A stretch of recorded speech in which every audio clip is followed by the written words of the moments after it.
Hello, hello. My name is Ishmael.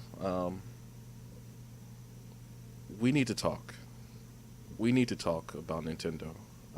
I've been with, following Nintendo products for pretty much over most of my life. I've only owned a few of their consoles, and I'll kind of get to the reason why I've only owned a few. Um, I've decided to finally make a video on this whole issue because I think it's really getting out of hand. I'm starting to see the same patterns that we've been um, doing since back in the Sega Genesis days, and it's really sad. And it's pretty much been three cycles of this same pattern happening over and over again with Nintendo, and there's a specific reason why it's been happening. Um, Going back to Nintendo's early days with the NES and SNES, there is no debate on those being the most greatest libraries of many people's lives. Everyone loves those games from those series. But then when you start to get to the Nintendo 64 age, that's when you start to see the huge drastic change. There's not that many games to talk about, although there have been games that have been pioneers in the business, similar to like not only Star Fox was a great game, but GoldenEye paved the way for first-person shooters, and it really did. The only first-person shooter that we thought which would be great on a console was, I believe, Unreal Tournament, and that was on the Dreamcast, and even that was a fairly poor implementation of controls. They tried, but it didn't really capture the gameplay mechanics of playing Unreal Tournament, which was very fast-paced. And GoldenEye itself wasn't necessarily fast-paced, but it introduced a kind of a template on what your control should be for a first-person shooter.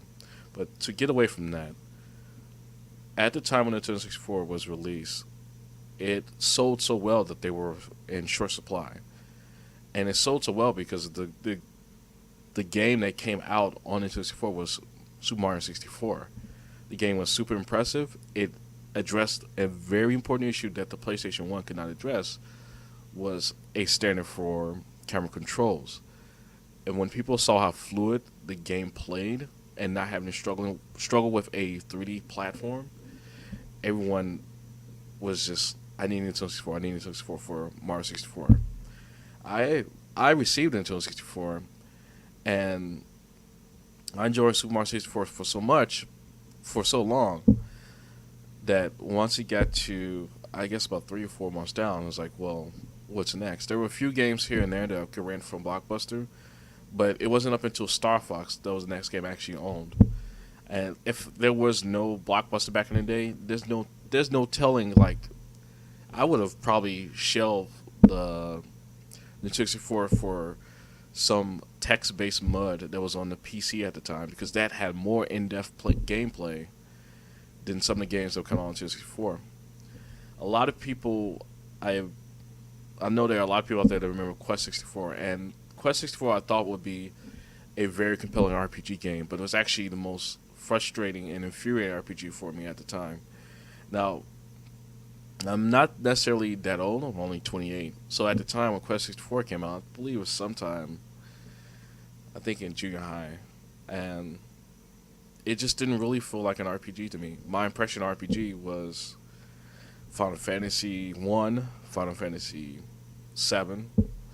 This game it introduced a new concept, but it just didn't seem like it was well thought out. I did not like any of the gameplay at all. The fact that you had to grind to beat certain bosses. I just want to enjoy the game, really, or make it seem more like an RPG element where I had to strategize. The game did not seem to embrace this concept. It did embrace exploration, but it really felt like I was going down a corridor. And the farthest I got in the game was up to the second boss. I just pretty much put it away and returned it back to Blockbuster. If for those who remember what Blockbuster is, and didn't really enjoy it. So it wasn't until Star Fox and then later games started to show up. But by then, PlayStation already had a surge on the market. PlayStation 2, when it came out, was already just pretty much unleashed this flurry of we're the home entertainment console because we have more facets than just gaming when it comes to entertainment.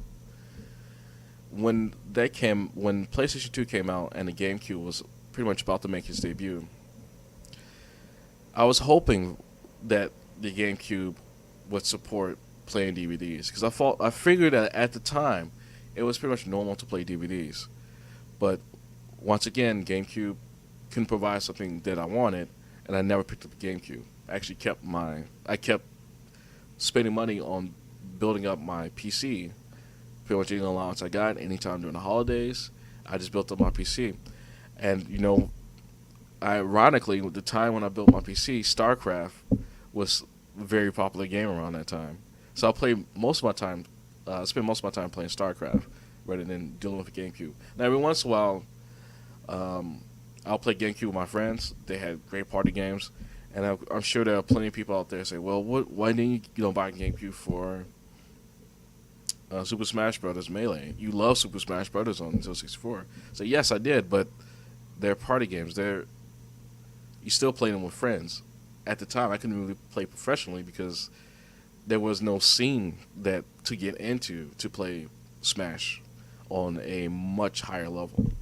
So it was just basically playing with friends. And playing with friends was like a once in a blue moon thing. It was not every weekend that I had some free time when I was young. So when it finally came to the Wii, and I was old enough to pretty much have my own income, I had my career started. When the Wii finally came out, I never saw the need to buy it. Now, at this time, when the Wii was released, we ran into a recession immediately after the release of the Wii and the 360 and the PS3. I've spoken with developers and people that worked with companies like Crysis, people who are actually in the industry, and say, "Well, you're like, how can you work with people like that's been in the industry?" Well, my hometown in Chicago. I lived in Chicago at the time. I live in Chicago now.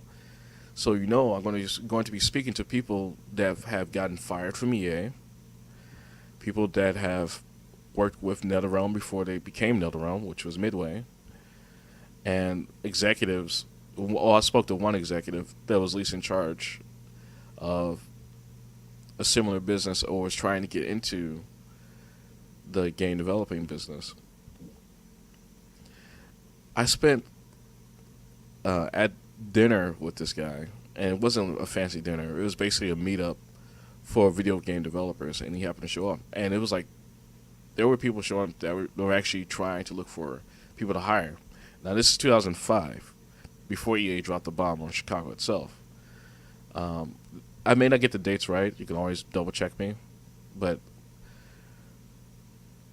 the point of the story is that the argument was about the end of PC gaming.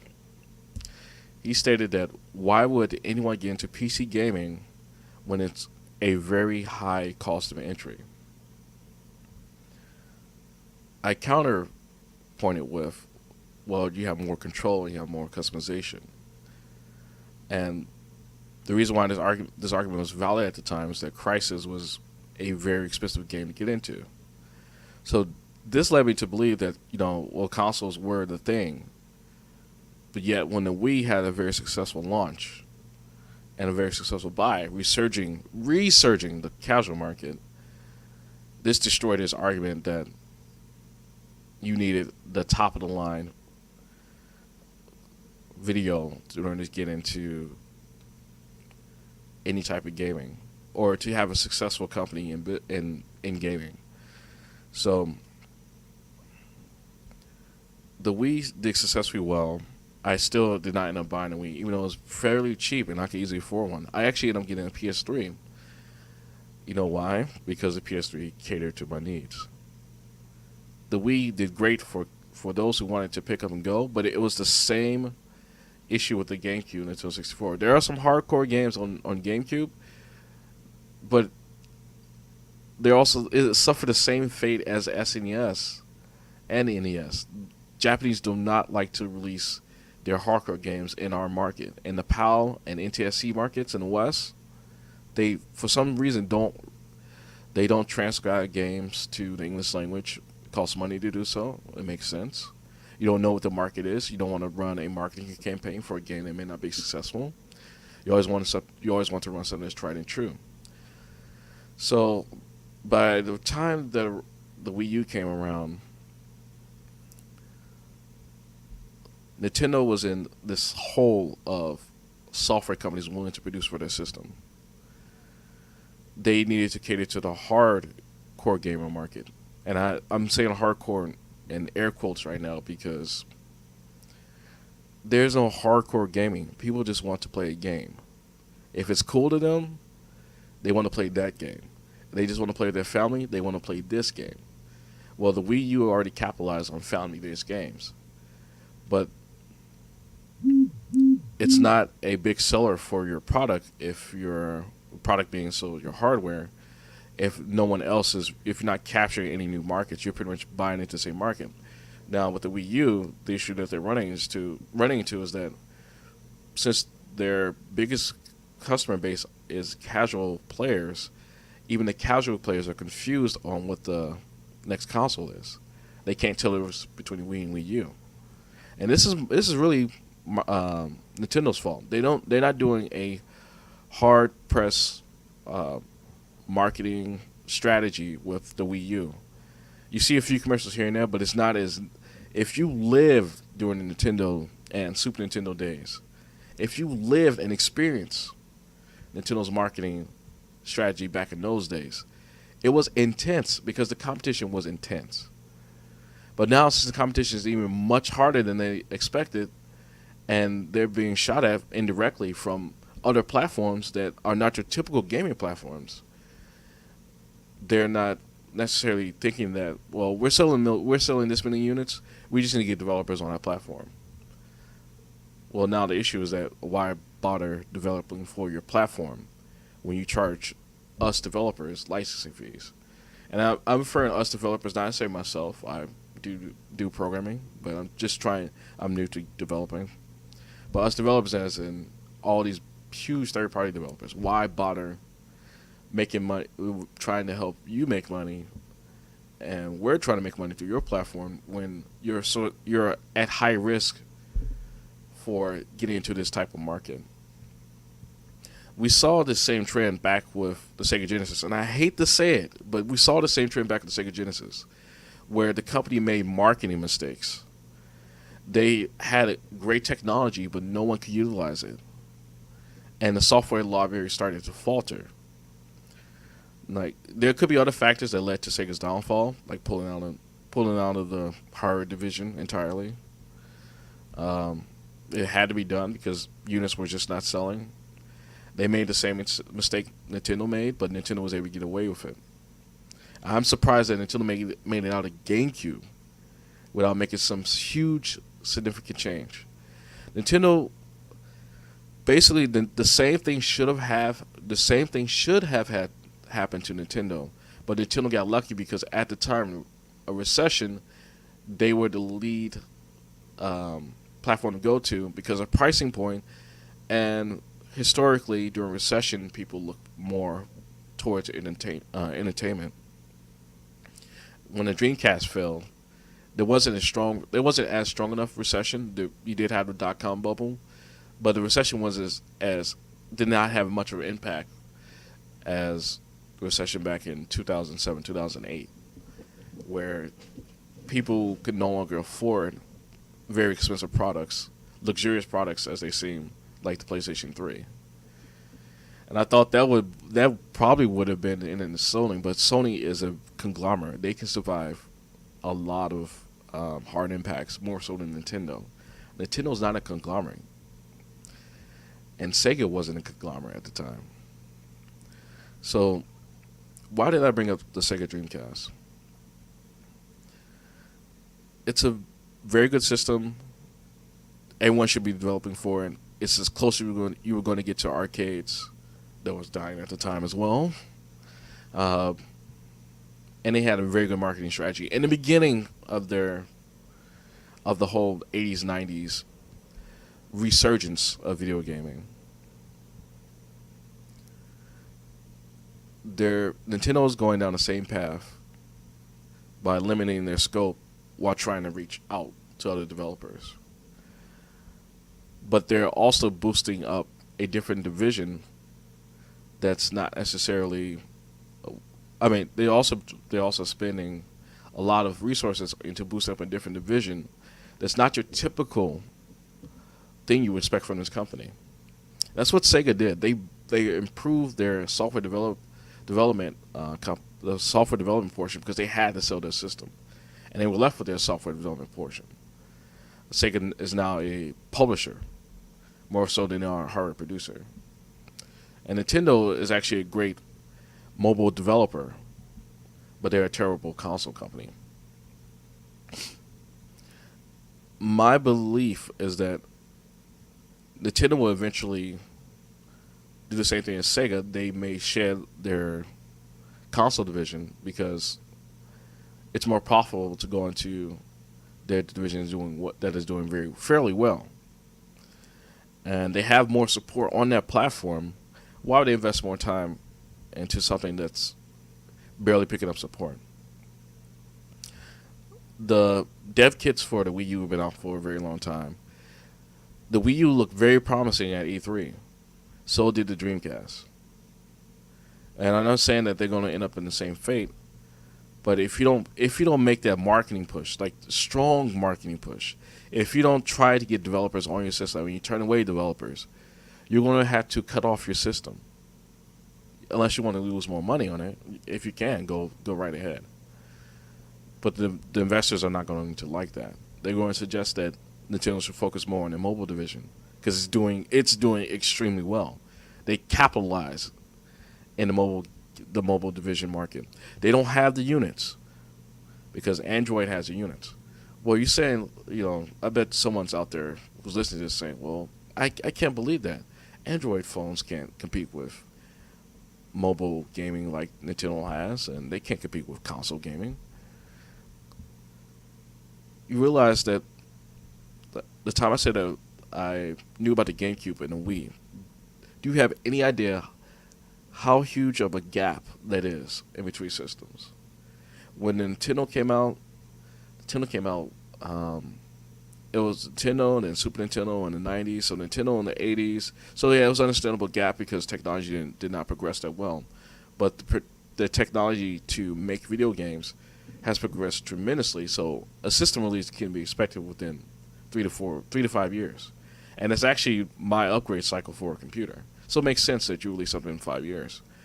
But Nintendo has gone through this long period of not having that many developers for their flagship console. But their mobile division has done successfully well ever since the 90s, beginning of the Game Boy era. It was the seller. They can capitalize, they can take it even further by going to a division that they weren't expecting. Not just mobile gaming, but mobile phones. It can be done. And you're thinking to yourself, why would you do mobile gaming? Because it's a casual market. It's gaming on the go. Everyone has a cell phone now. It's the logical thing to do, right? Why would you not invest in something that everyone has? Like everyone has a TV, and then everyone loves to watch movies. Why would you not invest in something that plays movies very well? It's mind-boggling that people can't make these connections when it comes to why the Nintendo is underperforming. Why Nintendo is underperforming with the console division. I'm sorry for taking breaths here because I have these talk points in front of me, and I just need to get everything out in somewhat of a structure. Because right now what's going through my head is I can't believe that people are actually saying that developers are hating on Nintendo. No, Nintendo hates developers. We've been through this before. Back when Nintendo 64 was released, there was developers out there not liking the idea of having to spend more to release a product for mass quantities. In this case, it was cartridges versus CDs. At the time, CDs were underdeveloped, were pretty much not the fastest readers. Cartridges you could read it very quickly, of course. Um, you also could have better control over the plagiarism of your work, or in other cases, digital rights management was very easy with cartridges. Digital rights management goes all the way back to the Nintendo Entertainment System. The reason why most of your games used to have that flickering screen as soon as you start up is because the game was being rejected by the system because it couldn't connect you plugged in your cartridge. It could not connect to the official Nintendo chip that validates that this is a valid Nintendo licensed game. And that's why so many other like third-party developers that had no business with Nintendo that knew that their game was going to get rejected by Nintendo for a license had to come up with schemes in order to get their games to work. And it was basically the Game Genie. Other companies took that same concept and applied it to their game, so you can still get it to work by plugging in another game that's officially licensed. It's simple circuitry to get around that digital rights management. But yeah, Nintendo wanted to stay in cartridges because of digital rights management. Now, you're probably saying, well, that's not necessarily true. It's because it was faster at the time. I was like, that was also true. But digital rights management is the biggest thing. Because it was so easy to reproduce CDs, they feared that they were going to lose money. And it's legitimate fear. You are a business, and you're about to step into the next iteration of your console, and you're worried about losing money. You wanted to acquire as much money as you can to impress your investors. It's understandable. You are a business, and business comes first. Your customer is part of your business, so they can't necessarily come last. But to take away some of those privileges, like being able to play on CD, CDs are easily storable, Nintendo did not care about it at the time. Now, developers were furious about this. They didn't like the idea of producing cartridges over and over again, where cartridges cost more money to produce. It made it very hard to get profits off of games, which is also the reason why Nintendo and Rare were pretty much the only developers and producers for Nintendo games. THQ had games as well, but at the time, THQ was also a large powerhouse that still had Nintendo's back when it comes to developing games, because they already had a not necessarily a formula, but it's more of a a process to release games on multiple platforms. THQ was one of the first to actually utilize their logistics to produce games on both systems. It's not very easy to do that, especially for smaller developers. It's 2013. There are a lot more independent developers than there has ever been in the history of video games. It's so easy to produce a game now. Why would you inhibit any developer's chance of producing a game? You want as many developers on console because you want to be able to grab that one game that sells your system. If you can't produce a AAA title, if you can't produce a killer application for your system will not sell. There's nothing to argue against that. It's proven by history. You can have release so few games, you can have as many people buy into your product, but it's only going to work for so long to where you're overshadowed by so many other different companies that took the smart route, made things easier for their developers, and try to embrace as many technologies as they can to get people to buy their systems because their system had a lot of games to play. People just really want to play games. There are people who love playing the next iteration of this game, next iteration of this series. But people just want to enjoy themselves. They don't get caught up in all this ridiculous fanboyism that I'm starting to get into right now because they don't care. They just want to make a living and they just want to play a game. They want to take their mind off the world around them because it's pretty harsh out there. There's still a little recession left, even though a lot of companies have been resurging pretty much after 2010. But outside of casual players, which is your majority of where you make your sales, you have all the extremists like those who play fighting games, those who are fans of a series. There are only so many people who will still follow you all the way to the end. You could be in like the 20th iteration, and by the time you get to the 20th iteration of your series, your old fans are probably almost gone. Not everyone can be the Rolling Stones, as I like to put it. You're only going to have so many fans, and if your product quality starts to dimmer, then you'll get left behind. Now I know there's issues with that. Like, no one can really trust IGN's reviews anymore. It seems like it's a pay-to-play game right now. But the best marketing strategy is word of mouth. And the word of mouth right now is no one wants a Nintendo Wii U because there's no games to play on the Wii U. Then no one's going to buy a Wii U. If I see this happen on Facebook, if your friend out there loves a Wii U for features that are not a game, and someone wants to buy a game on the Wii U, someone wants a good reason to buy a Wii U, and it's just because this cool feature, they'll think about it first. It's like, well, it's cool and all, but I could probably live without it. If someone can probably live without it, then you didn't sell them. You need to sell them on the idea. If that person loves games, they're going to go to a system that loves games. It just happens to not be the Wii U, unfortunately. There's not that many games on the system. You can't argue that. There's no games on the system.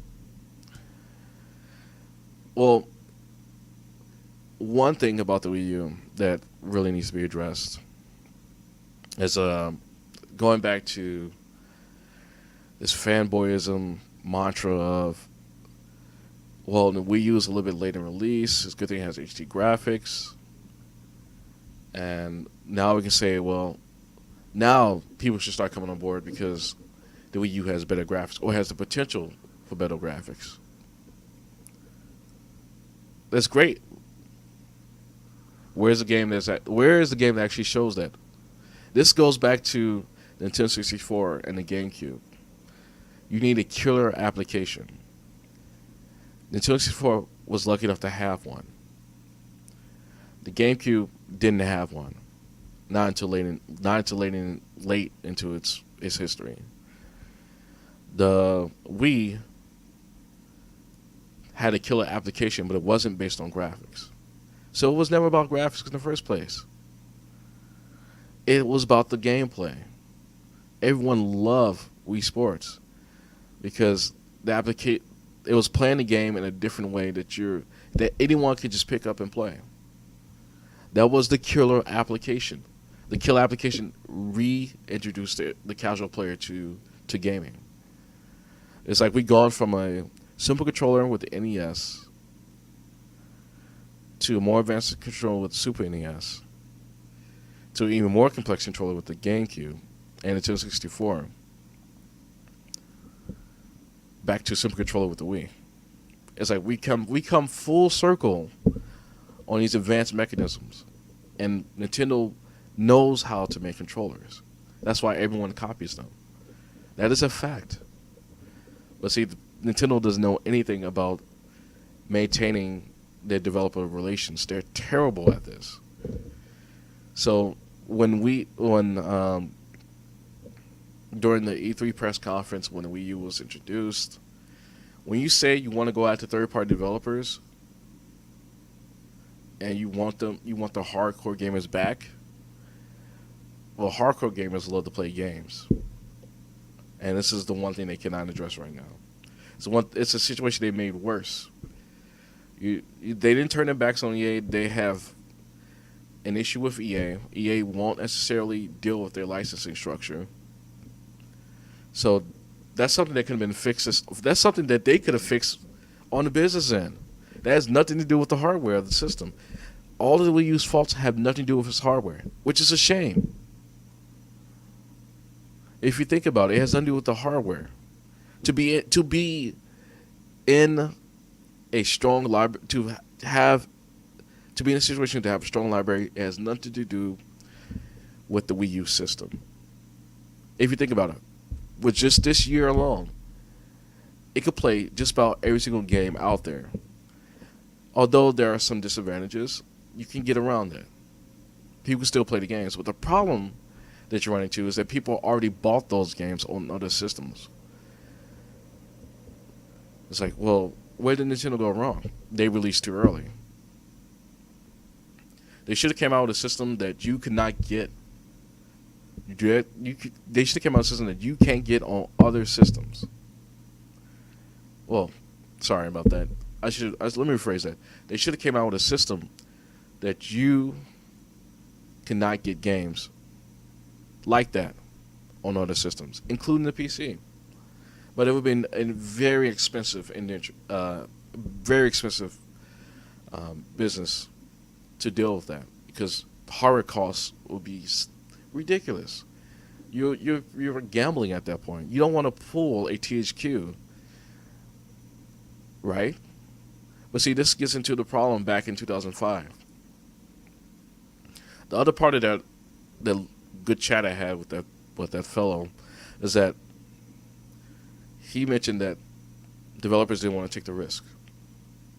And that was an alarming message to me. It's like, if you don't want to take the risk, if you don't want to do research, who's going to do the research and innovate the market? People are not going to play the same thing over and over again for a very long time. Something has to change. And it has. It's become independent developers. But independent developers are popular on a platform that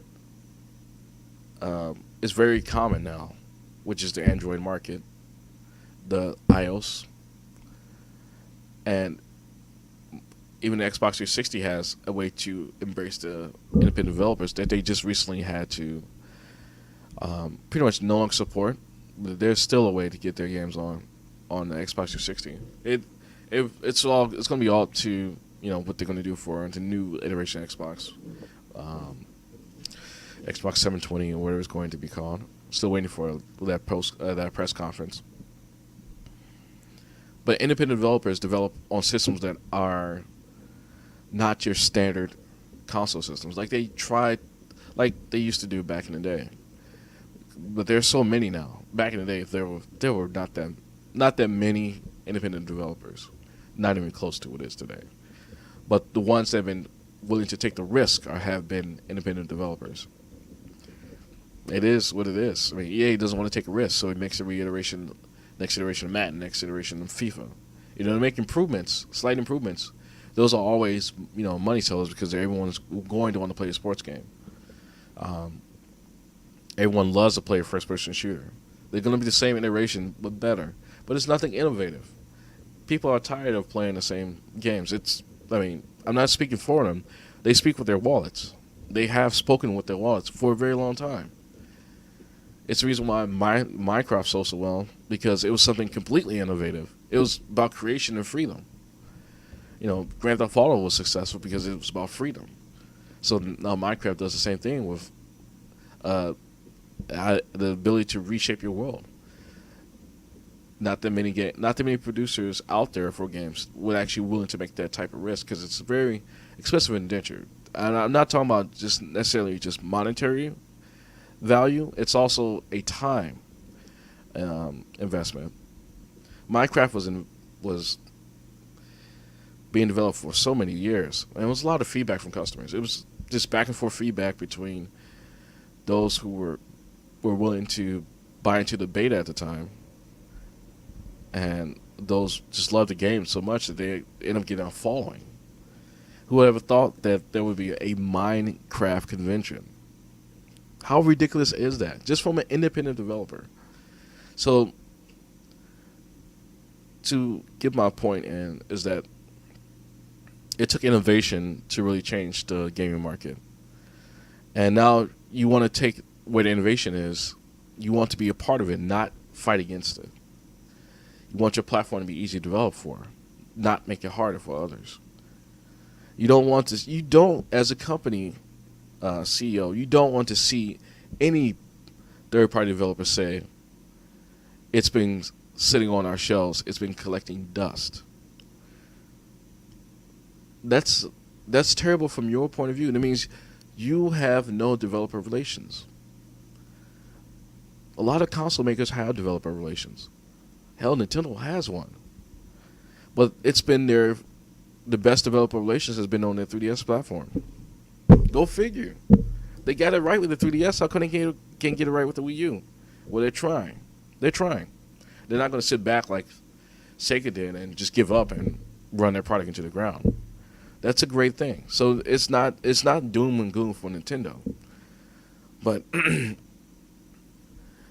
we can do more as a consumer. And this is one in this ridiculous fanboyism point that I'm trying to make. We can do better as a consumer. We can criticize Nintendo to get them to do better. Then they'll pay attention. We can't support them for their lackluster library. We can't do that. We can't keep saying quality over quantity when we heard that same bullshit back when Nintendo 64 came out. Look where it got us. It led into the GameCube. I say, oh, well, we're happy because we have one of the best fighting games out there. That's not me saying that. Just from an impression.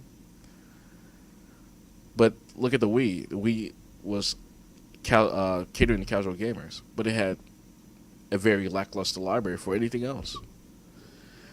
It's great that casual gaming is popular now, but it also has spread over to another platform where everyone else has something to access. They can play it on the go. They can play it anywhere, and this happens to be the mobile phone. Now, I bet you say mobile phone is not. It's not the next platform for gaming. It can't be the next platform for gaming. Unfortunately, it is the next platform for gaming. The reason why it is the next platform for gaming is because the installation base is higher than most consoles. Remember, this is a business first. If you have the opportunity to invest in something that you know will work, why would you step away from it? It's like, well, they have 1 million units on the Wii, but EA has numbers of their games not selling well in the Wii U included. Why would they go there? It's a business. It's always a business first. So what should you walk away with after my long, somewhat structured rant? You should always realize that this is a business first. Nintendo can seem like they care about the customers, but they make the business decisions based upon their numbers and their figures. Supposedly, there are a lot of bad decisions that do come out from just misreading the numbers. But Nintendo has, I'm not sure if you've seen this, but from what I've seen, what Nintendo's invested in, they have the best mobile gaming division right now. Can you believe it? The 3DS, you thought the 3DS was dead. It just started off slow. But then mobile gaming became much more popular because a lot of people have less time to actually sit at home and play games. I mean, why would you think? Just think about it. Why is there an app to watch a movie on the phone? It started with being able to entertain yourself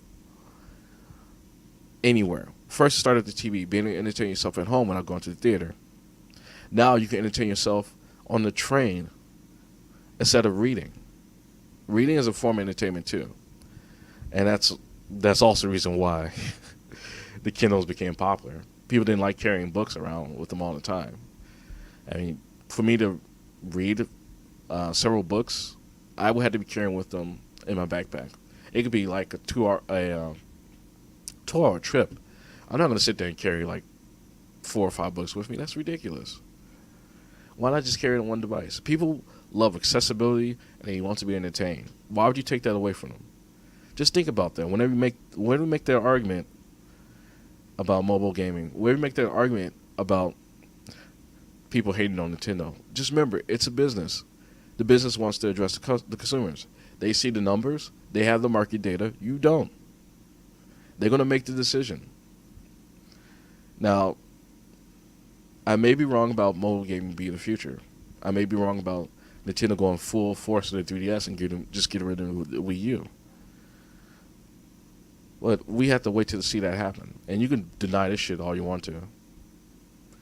But until it happens, there's nothing else left to say. Stop saying that people are hating on Nintendo when, in reality, they see Nintendo as, this does not make me money. Fighting with Nintendo over putting our system of communication, which was EA Origin. If we feel that EA Origin will make us more money and Nintendo doesn't want any part of it and they won't bend, then we're not going to deal with them. There's no hate. There's no hate. EA just wants to develop casual games. They're stepping into Nintendo's boundary. And this is where the conflicts start. Remember what happened. Remember what happened with the 64 and Square. Square wanted an easy medium for their games to develop them because they were planning to release games that require multiple media. Or not necessarily, hold on, let me rephrase that. Not necessarily multiple media. They wanted to release games that were huge chunks of media, very long stories. Like they've already had these games in development for a very long time, but they didn't like the fact that they were limited by cartridges. What did they do? They went to the system that actually made this easier for them to develop for. They didn't care about digital rights management at the time. They just wanted to make a game. They wanted to make a game to sell well. They didn't want to make a game that will sell for like $100 at retail. That's what it would have been for a game like Final Fantasy VII on Nintendo 64. They didn't want to deal with that. They wanted an easy medium. They got it. It was through the PlayStation and PlayStation 2. It was through the PlayStation and PlayStation 2. That's really sad. That's two consoles that Square was just, here's a game, here's a game, here's a game, here's a game. And Nintendo was just left out to dry. 64 and the GameCube. I've lived through this. I wanted to play all these RPGs that I missed out on. Xenogears, Final Fantasy 7, Final Fantasy 8, Final Fantasy 9, Final Fantasy 10. You know how I got a chance to play them? Because I pretty much threw the fanboyism of my childhood out the door and said, fuck it. I'm going to borrow somebody's system. I'm going to play this game because I love Final Fantasy. I had a chance to play it. I lived a happy young life because of playing that game. And all the games I missed, I went back to play them on my PlayStation 3. It just happens to play PlayStation 1 games. Why would you take away the ability for someone to enjoy themselves?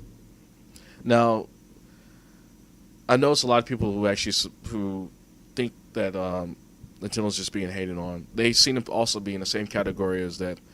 They still love playing their old games back on the Genesis, SNES. They're stuck in the retro era. That's fine. You can stay in the retro era all you want to. But I just want to play newest games. So,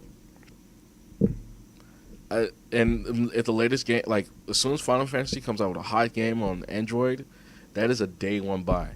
As soon as, the extreme would be if Namco decided to make a fighting game for the mobile. That would probably be a day one buy for me as well. If it was Tekken, oh yeah, forget it. Now it's like mobile gaming is a future medium. These consoles are not necessarily dying. They're evolving. Nothing really dies, and it goes back to the PC game was dead. It didn't die. It evolved to something else, and it will evolve again because people want access to the games, and it will get to the point people want access to games 24/7. They don't give a fuck about whose platform it is. They want to play the latest. They want to play the greatest. It's always been that way. It's, it never has changed. It's the basic fucking law of supply and demand. I We need to stop this ridiculous fanboyism. We need to acknowledge that gaming changes. We need to stop being conservatives about gaming. We need to embrace the new technology. We need to stop arguing over this. We need to just deal with it and enjoy playing a game. Now, if you don't have games to play and you're still on Nintendo Wii U, that's your fault. But I'm sure you're not in that scenario. You're probably playing games on your PC, or you're probably playing games on your phone. Or you're probably not playing games at all because you probably have a busy schedule. And you look past games because you thought gaming was too childish for you. People evolve themselves. They feel gaming is childish. They enjoy their free time in something else, like building something. There's nothing wrong with enjoying yourself. This whole era of being hated, being ridiculed for something you love, it's over. It died with the 90s. Nerds were ridiculed everywhere back in the 90s, made fun of every single time. Now they pretty much are mostly millionaires. It is what it is. Hate to use that Black Bond line, but it is what it is. Thank you for listening to my talk. And remember, we need to talk.